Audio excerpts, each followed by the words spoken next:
Hello, Money Queens and listeners. Welcome to Women Behind the Millions. Let's meet the women behind the millionaires, the women supporting, guiding, celebrating women with their wealth.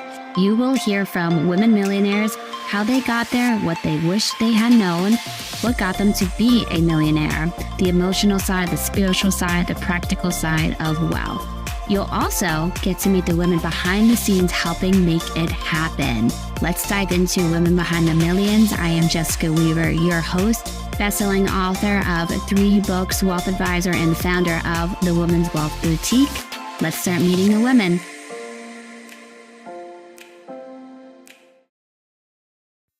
Hello, ladies and money queens. Welcome to Women Behind the Millions. I'm your host, Jessica Weaver, and we are continuing our Illuminate Your Legacy season, and especially tonight in regards to your health, your nervous system, your posture, all of it. It's going to be an incredible episode, and really the theme is going to be all around patience and persistence. We have with us one of our featured authors of Illuminate Your Legacy tonight, and she starts her chapter with this quote: "Patience and persistence are vital qualities and the ultimate successful accomplishment of any worthwhile endeavor." And that is Joseph Pilates, which is incredible. Patience and persistence. I mean, what a timely topic. How much grace we have to give ourselves these days. And to me, patience and persistence really leads to peace. And just having that overall peace, that grounding force in your body. And what are ways that you can integrate that into your day-to-day life? Last week, we had all of our advisors at the Wealth Boutique join us here in New Jersey. Very sunny New Jersey in the middle of winter. And I shared with them my daily money practice. And we spent about 45 minutes going through a gratitude exercise that I do. And then as we felt really grounded in that gratitude and that amazing energy, we went on to, what are we calling in this year and in the coming years? And how do we align ourselves more and more with it? And doing this body check of where am I not fully ready to receive this? Maybe it's a $10 million client. Maybe it's a $500,000 a month. Maybe it's your dream house or that dream relationship. And you can do that body scan to see, okay, something in my gut's telling me, I'm kind of holding on to where I am now and allowing me to move forward. We all know we want to move forward, but there's pieces in our subconscious that are really tying us to why we don't want that. That thing is scary. We don't know that thing. It is unknown to us. Or two. So we were able to do that body scan check. And then I led them through this meditation. And they could just feel, they could start to picture and visualize things, what the feeling was to receive them, all that good stuff. And then after we went through those 3 steps, we just took a few minutes to see, okay, how am I now? I much rather do that than when I'm crazy, hectic, running into the office and checking in with myself. First, I want to get really grounded and centered. I want to focus on my gratitude, my why, and then I can lead us into, okay, what do I need from God, the universe, myself, my team? What do I need from them to move forward? Because it's not all on you either. You need to be able to lean on others during these times. Well, tonight on Women Behind the Millions, we have with us Kelly Etter. She's a passionate advocate for holistic well-being. She helps individuals reclaim their health and vitality after years of putting themselves last. As a certified Pilates trainer and Lisa Nichols transformational trainer, she combines her expertise in nervous system support, healthy body mechanics, and self-care practices to empower clients to transform their bodies and lives. Through practical habits and transformative programs, Kelly fosters deep, lasting change for our body, mind, and soul. So let's welcome to the stage tonight, Kelly Etter. Hello, Kelly. How are you tonight? Hi, Jessica. I'm well. I'm honored and appreciate being here. Thank you. There she is with her guns. Look at those arms. Definition. It is such a privilege to have you here and to get to know you. I get to read the chapters ahead of time, one of the perks of being the publisher, and also interviewing all these incredible women. So I can't wait to dive in to everything. But first, you've been through some things, Kelly. You have been victim to these insane wildfires out in California. Take us through what's been going on in your life since writing the chapter in the book.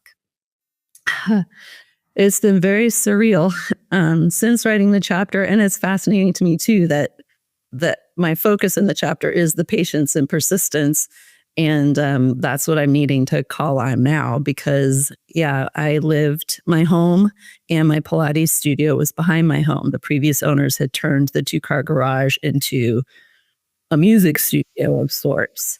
And so then that became my Pilates studio, fit my equipment. We moved there when my son's dad decided that he wanted us to separate.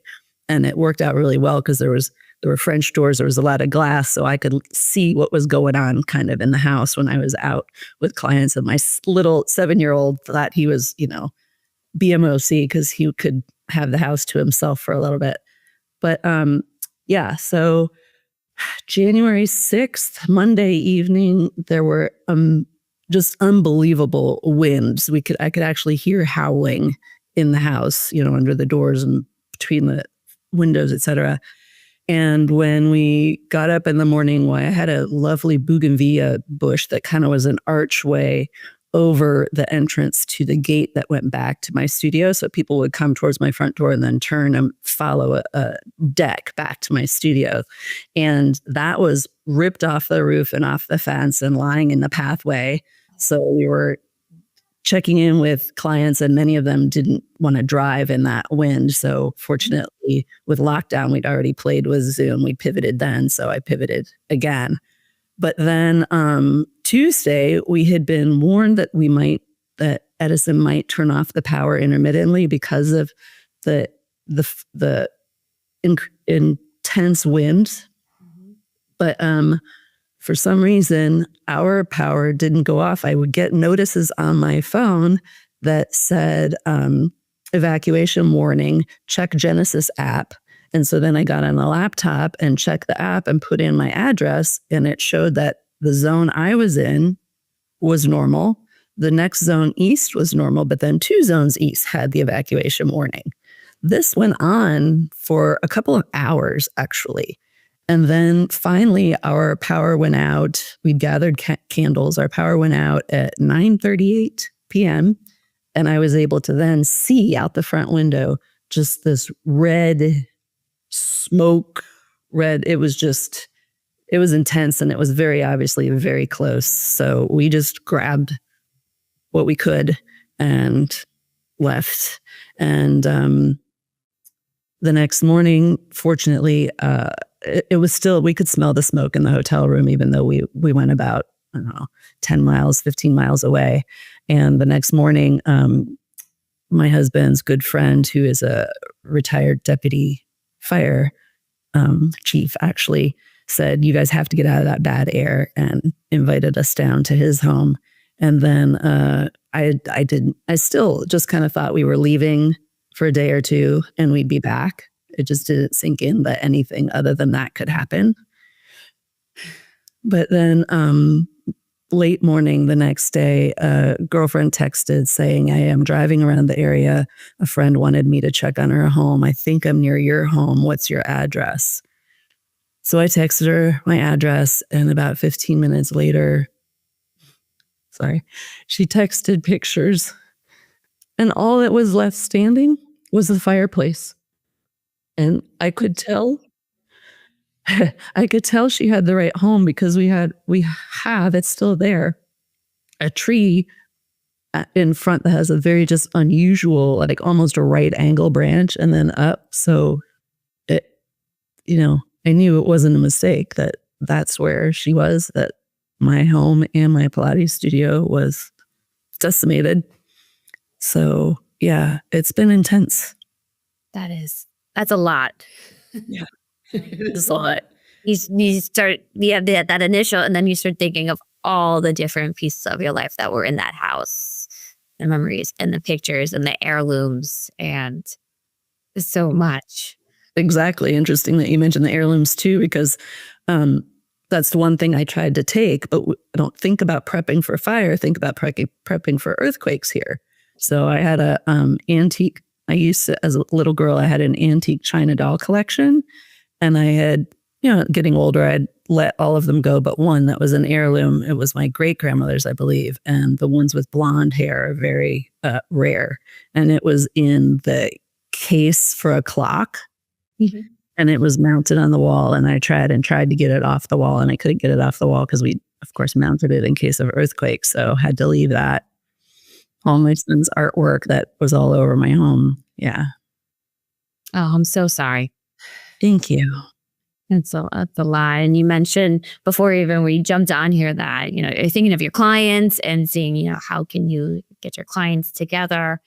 And I'm guessing embracing the Zoom still for the pieces, but even just for them to have that outlet still is huge. Yes. Which she's through their lives as well. Well, thank you so much for sharing that. I mean, that's what the show is about, right? These things happen. Right. Just we plan for them, right? But your legacy continues, Kelly. Thank you. Yeah. And like you said, getting my clients together, I was fortunate enough to do that just the day before yesterday on Sunday. My brother and his wife run a yoga studio a couple towns south. And so right away, he texted me the picture of their schedule and said, generally people show up about 30 minutes before class and hang out about 30 minutes after. So with that in mind, anytime we don't have something on the schedule, you can use the studio. So I had a really nice big deck, and I would have something called Oasis during the warmer months where we would do 50 minutes to an hour of nervous system nurturing work.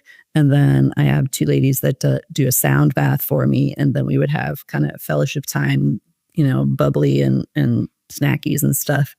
And so, I just felt like even those of us who didn't lose homes, it's hard also for the people like the one home here or there that has survived because of all the smoke damage. There still has to be remediation. And then do they really want to move back in when they're in the middle of the devastation? So I did offer just the nervous system work and sound bath at my brother and his wife's studio on Sunday. And so that felt really good to be able to do that. And a couple of my clients came up and gave me really nice hugs. And one of them was very teary about how much she misses our work together. So it's tricky to figure out how to pivot right now because part of me is in a hurry to get replacement equipment, find a place. Actually, when we were looking for where we would live, our long-term temporary, it's just such a weird oxymoron to me, housing, would it be big enough to put equipment in so I could keep doing what I was doing? Mm-hmm. But also this just seems like, God is maybe giving me a significant reset. And so do I be in a hurry to do exactly what I did before, or where is he leading me? How do I pivot?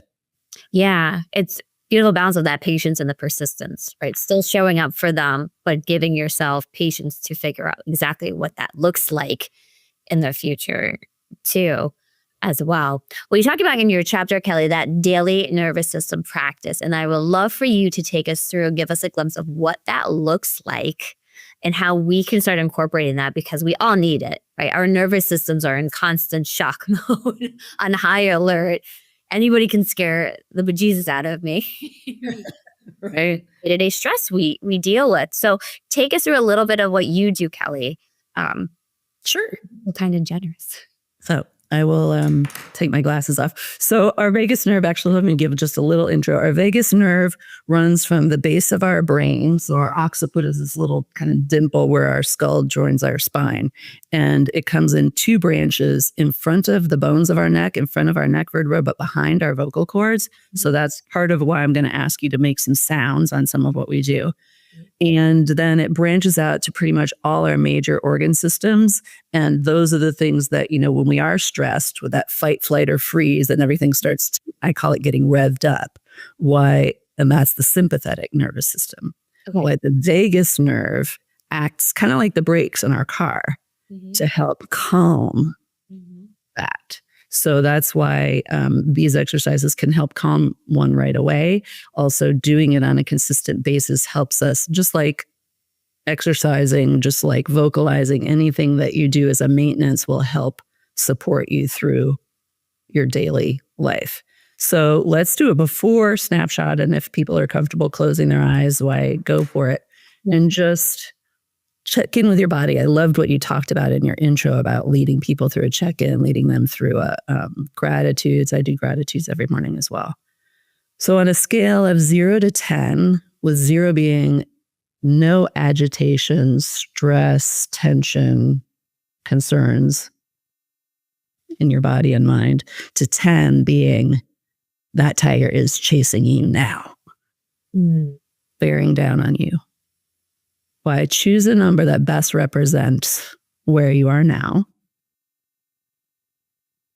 and just kind of file it away.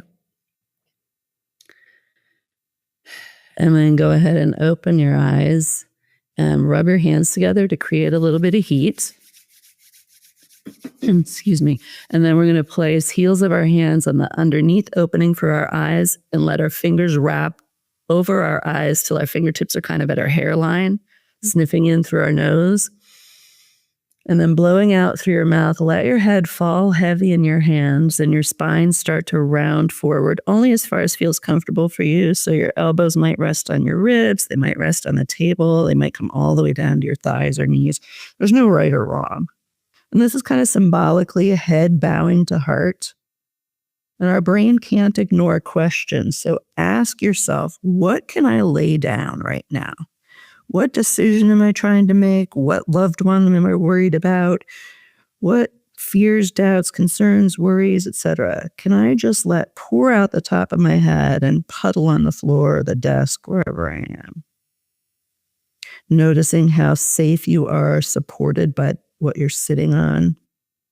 And then on your next inhale, imagine you're inflating your spine like a tube. So sniffing in through your nose and starting to stack one backbone on top of the next, on top of the next, on top of the next. Until you feel your head securely supported by your neck. And then go ahead and take your hands away, keeping that kind of curved or cup shape. And reaching over your shoulder, if you can, even underneath your clothing, and squeeze the flesh and drag forward to your collarbones. Squeezing and dragging forward. So this also serves to, it's nervous system nurturing, to do some of this massaging the fascia, hydrating the fascia. The fascia is like this collagen web underneath our skin, kind of like a second skin that holds our organs in place, and it can get bound up and tight, and then the nervous system can't be as healthy and resilient as we'd like. Wow. So, This feels easy. Yeah, good. So now we're going to change the direction, and we're going to pull out away from the bones of our neck and start walking up toward our head. Your head might start to turn towards the hand that's pulling and massaging. It might start to turn away from it. Again, there isn't a prescribed right or wrong. We tend to spend so much time in our head figuring things out, our to-do list, etc. Oh, yeah. That we need a little bit of, we need to, like you said earlier, I think, giving ourselves grace and patience and some self-care. It really is not selfish. It's essential. So walking up to the base of our skull, where I mentioned the occiput, that little dent or dimple, and giving that a little extra attention, a little extra massaging. Also, we have a lot of facial nerves that innervate, that interact with the vagus nerve. So there's a bit of face massage. So then if you want to take your hands away and have a couple of fingers at the hinge of your jaw, and either pressure there, allowing your jaw to drop and close. We hold so much tension there. Exactly. Yeah. How many of us like grit our teeth? I'm just gonna grit through it. Exactly. Yeah. And then you could do like little circles. And then Definitely want to watch the video because it's well worth it. And then making our hands like little pincers, squeezing at the corner of our jaw. Oh. And walking down towards our chin. My mom used to make pies and put crust on the top as well. And this always makes me think of, she would take her thumb and her finger and do this little twist, twist, twist all around the edge. It looked really like scalloped. Mm-hmm. Yeah, you're just pinching like the pie crust of the edge. Yeah, exactly. How many spots there are, right? Tender in that area. And then kind of kneading like a cat with your thumb under your chin, the underneath part of your tongue. Oh. And you may start to yawn, you may start to swallow a little more. Those are all indicative of the vagus nerve kind of coming on. Oh. Tuning in. Then those couple fingers again at the bottom openings, the orbital openings for our eyes, gentle pressure or circling.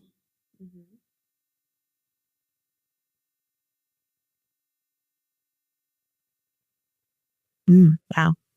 And then thumb at the bridge of your nose or the upper orbital opening. Again, pressure or circling.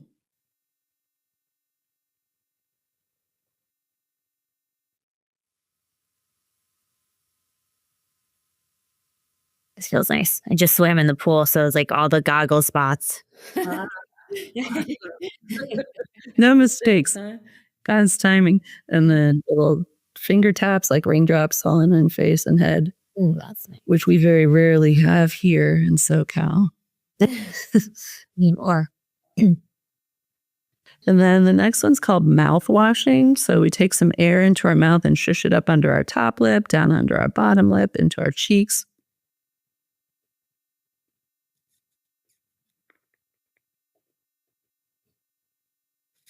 if people just tuned in. We're going to go, what the heck? Yeah, you can't be worried about how you look, if you look silly or not. But the point is to feel better, right? And so then, again, a couple of fingers tugging on earlobe, pulling it down, pulling them down. Look at the ears, right? I'm sorry, what? So underrated, touching this. Yes. And then it can feel so good when they get massaged. And so following the circumference of our ears, so we wind up pulling back and back, and then kind of back and up. Retracing our steps. And then that little triangle piece, giving it a little pinch or circle massage. Love whoever gets touched. This is amazing. So then reminder that the vagus nerve branches come in front of the neck vertebra and behind the vocal cords. So we're going to do some massaging of our neck with sound, sniffing in through our nose, blowing out through our mouth. And choices are closed lip, hum, open mouth, ha, or horse lips. Because I don't know.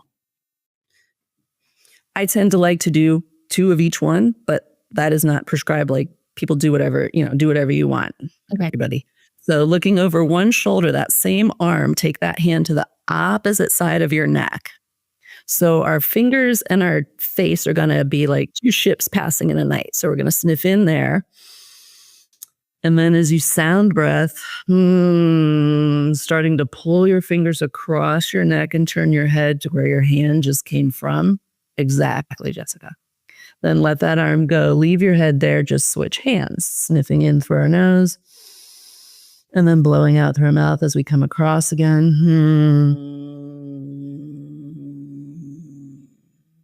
Leaving our head there. Switching hands. Sniff in.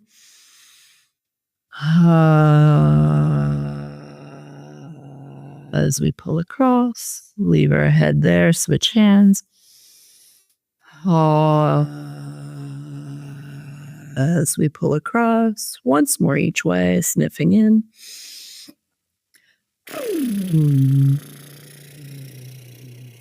As we pull across, last time, switch hands, sniff in.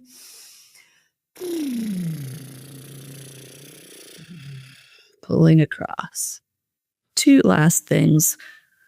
Little fingers tapping on our breastbone.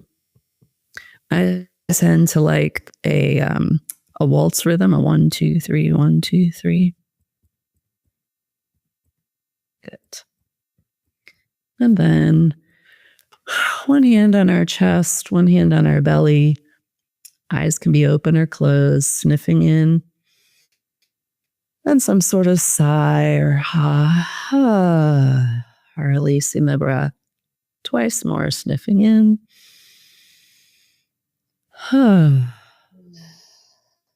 Last time, sniffing in. And then just, stir up those feelings of gratitude for your body, for supporting you and all you go through in your day. Gratitude for yourself, giving yourself time to engage in, not indulge in, but engage in necessary self-care. And then check that 0 to 10 scale again. 0 being no tension, agitation, stress in your body, to 10 being revved up. That tiger is bearing down on you. What number would you say now best represents where you are? What state you're in? Oh, that's a big difference, Kelly. Yeah? What were your numbers? I would say probably like a 6, 7, and then it probably down to like a 2. Yeah. Awesome. So that's a 40 to 50% reduction in your stress level.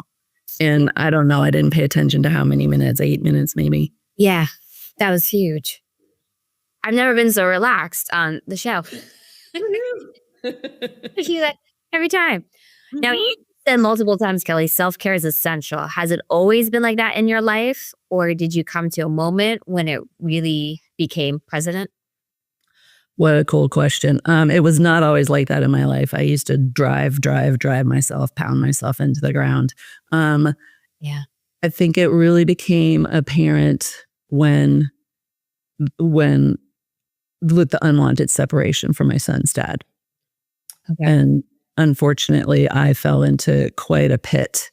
I was diagnosed as situationally, clinically depressed with anxiety. I had panic attacks, insomnia. I was barely functional. I think probably if I didn't have my son with me, 75% of the time, I'm not sure how functional I would have been, but I kind of had to, rally to take care of him. And I even had there was no animosity. So it now in hindsight, it wasn't realistic at all. But at the time, my system went so haywire that I was convinced if my son or his dad had any idea of how much I was struggling, that his dad would take him away from me. Oh.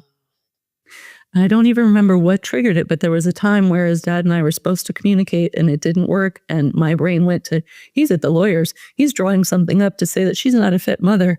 And he never said anything to that. There was none of that. That was just that monkey brain that can sneak in. Oh gosh. Yeah. That happens all the time. We think that we go immediately to the worst thing. Right. As whether it's something that we experienced in the past. I noticed it even with our advisors when I'm like, oh, let's meet. And they think it's something bad. I'm like, no. I just want to talk this one thing through. You're doing a great job for it too.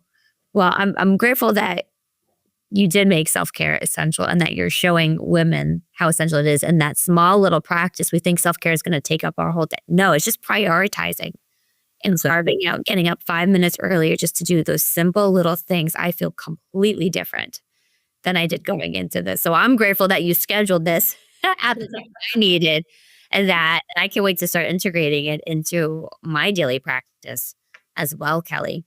What can be your illuminate your legacy tip for our viewers, the readers of the book? What is one thing you want to make sure they take away? I want to make sure they take away what I've said a few times now, how essential it is to engage in some self-care. And the nervous system work is wonderful if that works for you. But there are other things that different people respond to different things, right? Taking a walk in nature, taking your shoes off and standing on the ground can be grounding. Discovering what brings you joy. one of the only times I can lose track of time is when I'm out dancing. So for me, it's that or going on a brisk walk. I had a daily practice of this nervous system work and then going on a about 25-minute walk up through a park and around and back to my home. So I'm trying to navigate what that becomes now. The nervous system work is essential. It has helped me get through this. I know a lot of people that are struggling a lot more. I'm not necessarily always navigating it as gracefully as I'd like, but I think I would be having a lot more challenges if I didn't have this self-care practice in place. And, the airlines have it, right? They tell us, put our own oxygen mask on first before helping others. Because at some point, all the people, women especially, I think, feel like they have to take care of everyone else first. And then how often we run out of time to take care of ourselves. And at some point, then we're liable to crash. So, and then it's going to take a whole lot more time to get back into the saddle or into the swing of things. So yeah, just carving out 5 minutes a day, like you said, getting up a little bit earlier to do this at the beginning of your day. Or if you're just so not a morning person, then maybe do this in the evening. It can help quiet your mind, help you get ready for bed to go to sleep. Yeah. That's huge. Huge. Well, Kelly, we did not have near enough time to go through everything. You have to read her chapter in the new book, Illuminate Your Legacy by Pink Fix Productions. So we have one more question for you. Are you ready? What makes you a woman behind the millions? What makes you a woman behind the millions? Thank you. Sorry, I wasn't sure I heard it clearly. Behind millions, I haven't yet, I don't think, touched 1 million lives, but I have helped hundreds of people break free from physical pain and the emotional pain of not being able to trust their body to support them over the last 24 years being a Pilates trainer. And so a goal is to be behind millions of people having healthier body mechanics, stronger bodies, and nervous systems. Oh, yes. And I could just see how you're sitting. What is good posture? I wanted to ask you that. What is something for us to keep in mind? We're sitting at our desks, we're hunched over our phones, right? We're looking down all the time. Exactly. What's an easy way for us to embrace better posture? An easy way is understanding what the healthiest alignment is, which is the hole in our ear lined up with this little bony knob, our acromion process. Yes, like you said, we tend to either be chin down, texting, whatever, or like driving head forward. But then all these muscles have to tense to keep our head on. So just checking periodically if the hole in your ear is lined up with the knob on the top of your shoulder. Also, I really like practical life tips, life hacks. So when you're driving, make use of the headrest and just gently press your head into the headrest. That'll help to train your body into that new normal. Because right now, this is liable to feel, if people have been this way for a while, this is liable to feel like, oh my gosh, I'm doing like a reverse chicken pack, right? Which actually is a great exercise to do to strengthen those muscles to hold us in our healthiest posture. Back into that. Oh, thank you so much, Kelly. That has been on my mind. Cool. I'm glad I could help. Thank you for spending some time with us tonight on Women Behind the Millions and for your contribution to Illuminate Your Legacy. We cannot wait for this book to get out there. March 20th, Illuminate Your Legacy as well. Thank you, Kelly. And hopefully we'll see you at our May event too. And best of luck as you are putting all the pieces back together in your new life. Thank you so much, Jessica. I really appreciate this opportunity and you and all your encouragement and support. Oh, it's been great to spend time with you. All right. We will be right back after this commercial break. Stay tuned, Money Queens. At Pink Fix Production, your story matters. Your voice matters. You matter. It is a privilege to hear your story because of the truth behind it. But it also takes a courageous woman to be bold enough to tell their story, knowing some will judge you, but most, yes, most, will applaud you. We want you to step into being a thought leader and making change in this world because let's face it, lady, you won't feel satisfied until you make your mark on the world. We accomplish this through several forms of media, podcasts, book publishing, magazines, TV shows, and events. We take you through our 5-step proven process to becoming a thought leader. From getting clarity over your mission, building confidence to use your voice, leveraging the media to declare your mission, aligning with strategic partners, and how to launch your legacy. Yes, we build a platform with you so you can ignite your revolution.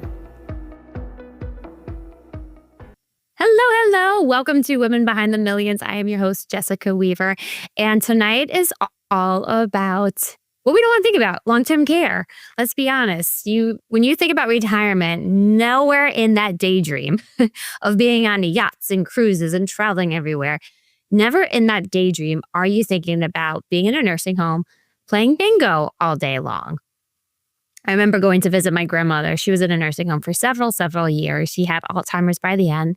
She passed away at 98. Her sister was 100, and they passed away 2 months of each other. They just had that sisterly bond. What can I say for it too?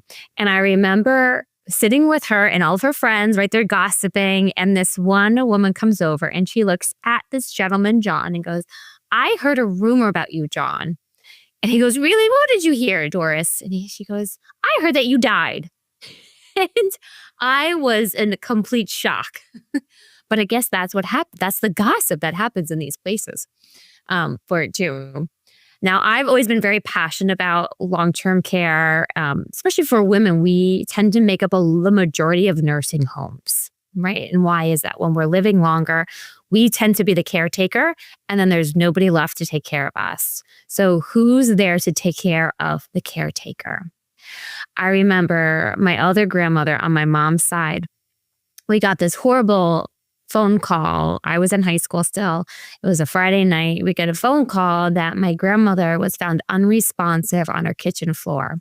Fortunately, my cousin was there to visit her. Otherwise, who knows what would have happened. And since that day, I've always thought, what can we do more to be more proactive, to have plans in place, to be less vulnerable to health scares and threats? But also on the financial side too, there's the financial abuse with elders when there's not a plan in place, when there's not a team to support them, to financing these astronomically costly things in our retirement. So tonight we have a guest, and she starts her chapter in Illuminate Your Legacy. Yes, she's one of our featured authors. And listen to this quote. It's by Rosalind Carter. "I like to say there are 4 kinds of people in this world: those who have been caregivers, those who currently are caregivers, those who will be caregivers, and those who will need caregivers." I have one client, and she's been a caregiver 3 different times. She retired as a teacher, went on to take care of both of her parents. They passed away. She went on to take care of her husband. He passed away. Then she went on to take care of her brother about 15 years. And by the end, she was sleeping on a cot at the bottom of his bed. She was that. There's a special place in heaven for people like that are that selfless to be there day in, day out for their loved ones. But not all of us wants to be that kind of a burden on a loved one, nor is it realistic if your kids are moving out of state. They have busy lives with their families, and they won't have the time, the capacity to sleep on a cot in your bedroom. And you might not want them there too by the end. So let's bring on our guest. Let me tell you a little bit about Alicia Barnett. She specializes in providing asset-based long-term care. We're going to talk about what that means. Her main purpose is to assist financial professionals in protecting their clients and their clients' families from the physical and emotional consequences of unexpected care needs. Unexpected and also expected, right? For them as well. So let's bring to the stage Alicia Barnett. Hello, Alicia. How are you today? I am fantastic, and I'm so happy to be here, Jessica. So excited. So excited to talk about. When we came up with this concept for Illuminate Your Legacy, I knew you had to be a part of it because when you are just so strong in the resources and the knowledge when it comes to nursing homes, long-term care, extended care, in the facility, at home, but really, how do you leverage your money to help pay when these things are so costly? All right, too. Have you always been interested in this space, Alicia? A little girl, were you thinking about this growing up? I would say probably not. But what I'll tell you is I've been doing this for 27 years. I'm really here to help people plan for the unexpected. And certainly I've seen in my own life the way caregiving affects families and needing care, providing care. It's just long-term care doesn't bring families together. It tears families apart. So I have a passion for helping people and for not making the same mistakes that sometimes I've seen my own family make. And we want to try to avoid those consequences at all cost. Oh, yes. And you're right. It does tear families apart. I mean, we know so many people, families that, whether it's during the long-term care process or at the passing with the wealth and the distribution of the wealth, we know so many people. Even my one uncle, we haven't seen him since I was in high school. Right. Oh my goodness. Yeah, we all have those. Would you like to see the video for Illuminate Your Legacy? I can't wait to show you this before we dive in even more. Are you ready, Alicia? I'm ready. My name is Veronica Rogers, and I'm here today to discuss my upcoming book, Illuminate Your Legacy. When most people hear the word legacy, they automatically think about net worth, money, assets, estate planning. But I want to encourage people to think outside of those spaces, because it's not just about the money that you may leave behind. It's about the memories, the lessons that you want to pass to your loved ones. It's about the feelings that you will leave with your loved ones when you do leave something. You want to make sure that all of it aligns with your values. And so this book is an invitation to reflect on the life that you live today, to know that ultimately we all have a legacy and we must make sure that it shines as brightly as we want it to be. Look at that, Alicia. You are part of this huge movement of people prioritizing their legacy. Do you think having a long-term care plan in place is the best gift that you can give your loved ones?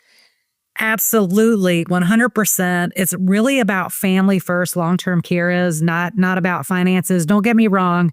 It can certainly disrupt your retirement income plan and have a big, it can have a big deficit on your assets. But it's really about the family. And as I mentioned, long-term care doesn't bring families together. It tears families apart. So having a plan is going to be the best legacy and important to providing your family with, again, just loving each other. And when you pass away, they're going to still love on each other and talk to each other instead of not having any relationship at all. So the gift of long-term care is the best gift of legacy you can leave. Now, Alicia, do you find that in family dynamics, there are people that have that caregiver mentality, that nurturing side, and then there are people that it doesn't even occur to them that they need to go and check on their parents or bring them to the doctors? What do you Absolutely. Oh, absolutely. Look at what just happened to Gene Hackman and his family, and nobody knew that he was even passed away, and he had Alzheimer's. And that's heartbreaking, especially if you don't have the relationship that maybe we might have with our children or, even grandchildren for those that have grandchildren. It's just really important to be able to either be a caregiver and be all in, or if you're not, make sure you have someone that's close enough to where they can make sure mom or dad is having the right experience when it comes to caregiving. And not everybody is a caregiver. Like you mentioned, sometimes taking care of the chronically ill can make you chronically ill. In fact, I'm surprised, the story that you gave, taking care of 4 different people. Wow. I mean, that is a miracle that she came through without, unscathed. I watched my mom take care of my dad in his last days, and it nearly put her in the hospital. So, you can be a caregiver or you can supervise the care, but really knowing what that plan looks like ahead of time is going to avoid some of the unintended consequences like a Gene Hackman experience. Yes. And to your point, she did not come out unscathed. She has been dealing with bouts of health issues since then. And there was that overlap when he was still alive. And then you're scrambling. You need to take care of your own health. You're trying to find people to come in place. And it puts even more pressure and stress during an already stressful situation. on top of it. How about Alicia? What are some myths of who's going to pay for long-term care, and what are the costs that we could expect with long-term care? That's a great question. There are a lot of misconceptions when it comes to long-term care planning. And the first one is it won't happen to me. Most people don't, they think other people are at a much greater risk. And so therefore they don't put a plan in place. The second misconception is, I'm going to pay for it myself. In fact, there's a great resource I would recommend to those listeners. If you go to longtermcare.gov, there's some fantastic general information about long-term care, who needs care, how much care costs, what type of care services are available. But most importantly, there's a link you can click on that's going to take you back to a cost of care survey that will show you anywhere in the country how much care costs. And right now, believe it or not, the average cost of care is around $109,000 a year. And that's today's dollars. And what most people don't understand is if they haven't allocated something, they've allocated everything. Their money is their plan. So very big common misconception. You might not need care for 10, 20, 30 years. What is that going to look like then with inflation? Wow. You have to say that quote one more time. That was so powerful. If you haven't set aside money or plan to fund this, you're tying up basically all your assets. All of your assets are vulnerable to be eaten away with those costs. That's right. If you haven't allocated something, you've allocated everything. And be thinking about this too, Jessica. Yes. If you need care and you don't have a plan, which asset would you liquidate first? Yeah, most That people makes sense? no. Yeah, but what about, isn't the government going to pay for it though, Alicia? That's another great common misconception is the government going to take care of you? And I always get a chuckle when I say that because most people actually, they think that they will in some way, shape, or fashion. But that is a common myth. Medicare, in fact, you have to be hospitalized at least 3 days. You have to be rehabilitating. So you have to be getting better. And it typically only covers up to 100 days of skilled care. So it's really short-term care, not long-term care. And Medicaid, you have to spend down your hard-earned assets and impoverish yourself, or if you're married, even your spouse. And it typically doesn't cover care in the home. Most states, it's only skilled care. So we're talking nursing homes or Medicaid facilities. And I don't know about you, but I don't want to give away my money and lose choices to be placed into a Medicaid facility. I would rather receive care in the comfort of my home. Yes. And to that point too, I've heard there are waiting lists to get the Medicaid beds at these nursing homes. And Absolutely. when you think of baby boomers aging and in retirement, if there's a waiting list now, just think in 10, 20 years, how much worse that waiting list is going to be because they're the largest generation, right? Are they not? They are. And we're seeing more and more people that are requiring care. What are caregiver situations going to look like? It's like now, the other last and final myth that I really see is my family will take care of me. Do you want your family to take care of you? And do they know that?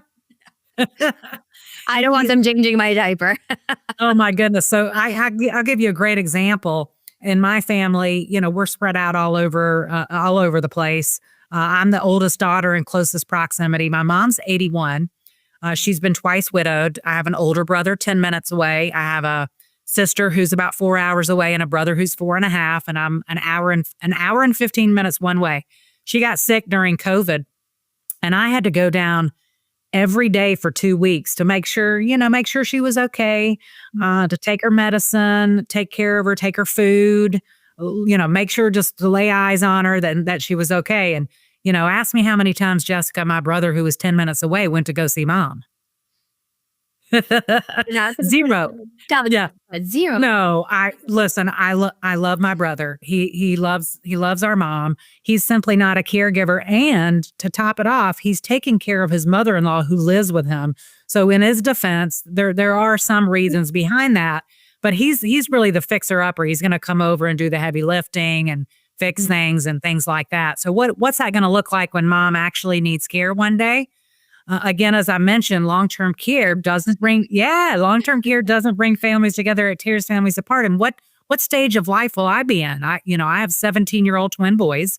I travel all across the country to educate financial advisors on, again, on the unintended consequences of their clients not having a plan in place. So what will that look like? And of course, I love my mom. I might have to quit my job and move in with her. Maybe she'll move in with me. But what's it going to look like around the dinner table at Christmas and Thanksgiving? There'll probably be a little resentment, and maybe my little brother's telling me what to do with mom's money, and maybe my older brother's not helping as much as I think he should. But again, long-term care just doesn't bring families together. It tears families apart. And I really have a plan. Again, it's about family first. My life doesn't end, someone else's does. And I want my kids to supervise the care rather than provide the care, and talk to each other, when I pass away. Sure. And the resentment's there. And then the dividing of the assets once that loved one passes away, everyone still feels they're entitled to equal distributions, even though you might have put your life on hold at work to take care of somebody. So you've missed out. And how many times does this happen to women, Alicia, where they take a pause from the work, family leave of absence. They're probably at the highest earnings at their career. Yeah. The most amount they're contributing to their Social Security, to their 401k, paying down their mortgage. All of that gets put on hold to take care of somebody, to take care of a parent, a sibling, child, grandchildren for it too. So it does put a huge strain on women. Yeah, it does. Without a doubt. How about, what are some things that you're noticing with people with long-term care? What are some things that are on the rise? Like, is Alzheimer's getting worse, dementia, cancer? Where do you see things going? Oh my goodness. All of those things are increasing, but unfortunately technology is keeping us alive longer. But take Alzheimer's, for example. I believe the number is about 6.5 million people over the age of 65 are diagnosed with Alzheimer's or living with Alzheimer's. Mm-hmm. In fact, one person every 33 seconds by mid-century will be diagnosed with Alzheimer's. And they're saying that number is going to double by 2050. So now instead of 6.5, or so million, we're looking at over 12 million Americans with Alzheimer's. And unless we come up with some sort of cure or a way to, put the cognitive delay issues on delay, and maybe at least help slow the progression down of Alzheimer's. So caregiving may be an issue, especially if we have that many people that have Alzheimer's. And again, many people have cancer and other issues, but we're living longer, we're becoming frail. And it's just, we're going to need care, because if we do live long enough, there's a good probability, a great likelihood. In fact, 70% of us will need some type of care. And 1 in 5 will need care for 5 or more years. So it's important to know and to recognize that there are going to be more people than ever that are going to require care at one point in their life or another. Yes. I think just being more realistic, not putting your head in the sand, which I feel future generations or previous generations, they've done that, right? Where it's not going to happen to me, or I'm just going to move in with the kids and they're going to take care of me. It seems the tide's been changing, and maybe because they've gone through it themselves with a parent. Absolutely. Now let's talk, as we're turning this interview towards the end of it, how are people planning and financially preparing for these costs, right? We've gone through the myths. The government's not going to pay for it. Family's not going to help out. It's on us individually to prepare. What can people start doing? Absolutely. Well, there's 2 primary ways you can mitigate the risk. There's traditional long-term care and what I like to call asset-based long-term care. It's really owning your policy versus renting it. Mm-hmm. Traditional is like renting. It's like homeowners or car insurance. You pay in. You might have, a good possibility you might have some rate increases. If you die and don't use it, there's no death benefit, but it is the cheapest way to buy the most amount of leverage. So it's not a bad plan, but there are more, I guess, in my opinion, there are better solutions with more guarantees, and those are your asset-based long-term care solutions. So the government, Jessica, has allowed certain life insurance or annuities to be accessed tax-free while alive for long-term care. And by using those solutions, you're going to get pennies on the dollar leverage for long-term care purposes. So that's like owning your contract. You have a benefit whether you live, whether you quit or whether you die. So what do I mean by that? As an example, Jessica, we have a solution. It's on an annuity chassis. And most people know that if you have an annuity and it's non-qualified, meaning you paid the taxes, then you put it into the annuity, it grows tax deferred. But when you take money out, you have to pay taxes on it. Well, because the government has allowed certain life insurance or annuity contracts to be accessed tax-free, you could reposition that into an annuity where every dollar you put in, you get $3 for care. So you have a $50,000 annuity, it grows to $100,000. You can reposition that tax-free into a product that gives you $300,000 day one for home health care, assisted living, nursing home, etc., all tax-free. Even though there's gains in that contract, you're not going to pay a dime of taxes if you use it for care, and you haven't lost anything if you never need care, right? So if you die and you never need any care, that annuity will pass to your beneficiary. And there's also an exit strategy. If you change your mind, you can take some or all of your money back depending on when you decide to exit. So there's a lot of unique solutions out there. That's just one example, but you can use qualified money. You can use cash or cash equivalent. So say, for example, you have money sitting in a CD or mutual fund, you're not using it for income. You could reposition that into a life policy that's going to provide 3, 4, 5 times your dollar for long-term care. And you've got the death benefit again if you don't use it, and that walk away. So a lot of unique ways to do that. And you can even, structure it like the old school traditional where you're using income to fund the plan. And by income, I mean, you could pay in, a payment like car insurance or homeowners. But the difference here is you're owning your contract, as I like to call it, and everything's guaranteed. So the premiums, if your premium's $10,000 a year, it's never going to go up. And you could pay for those anywhere from 5 years, meaning you go in for 5 years, no more premiums, all the way to a paid age 100. So from a cash flow perspective, you can stretch them out. So a lot of different ways, unique ways to fund plans now. In fact, a lot of people, if you ask them what is an asset-based long-term care plan is, they don't know. And yet if you don't know what you don't know, it's good to go out there and really check out some of the different solutions. That those aren't the end all be all. There's life insurance with chronic illness riders, annuities with income doublers. It's an important, piece of the puzzle, and really it's not a one size fits all approach. So I encourage everyone listening to make sure you do your due diligence and find out which is the best option for you. Yes. And for our job is, what are the assets that we're going to pinpoint to fund these? And what we've noticed is taking maybe 10, 15% of your assets to protect 50+% of your assets. That's exactly huge. And we love having these conversations with our clients and their children, because their children can see the power of this, and also knowing that it's not going to be all just dumped on them. That's right. But you're right. If you have that lazy money that's just sitting in a high yield money market account, we see there's trillions of dollars in high yield money market, right? If you just take a sleeve of that and move it, or an old 401k that you haven't touched, nobody's managing it, old mutual funds, right? Things that you haven't touched in a long time, you don't plan on touching, you don't really know what to do with. This is a great option to put that money into and leverage it for your long-term care.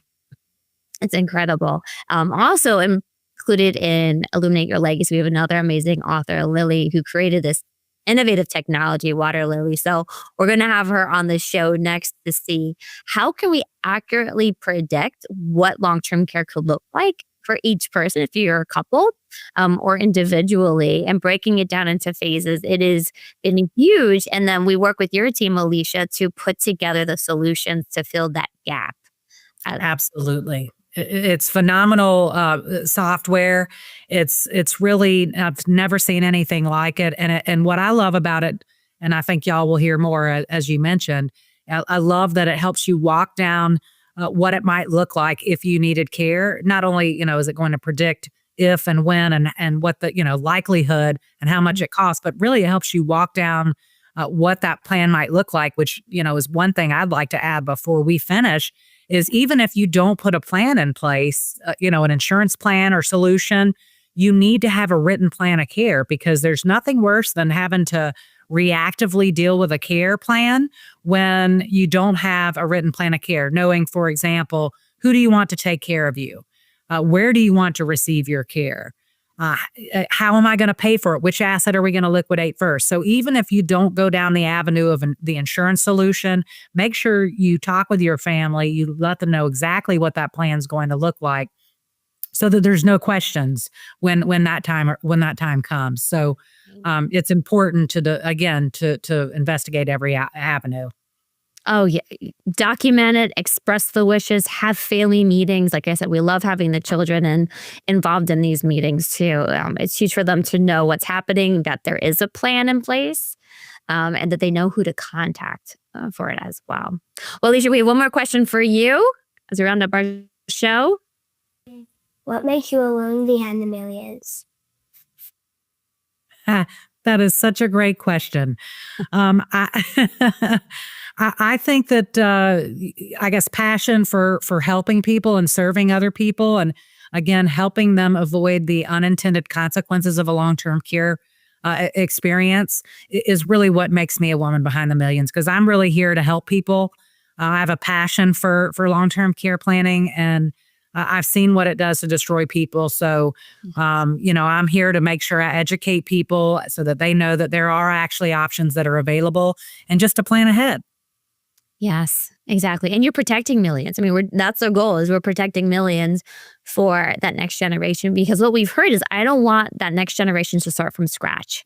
I want them to have a leg up, right? And starting to build that multi-generational wealth to come for it too. So thank you, Alicia, so much for being part of our team, for being part of Illuminate Your Legacy. You're just a tremendous, tremendous resource for us, and just an expert on this matter too. So thank you, Alicia. Hey, Money Queens, looking to get your wealth to that next level, 7, 8, 9 figures? Follow us on Instagram at PinkFixMyMoney and at Women's Wealth Boutique for more millionaire money tips.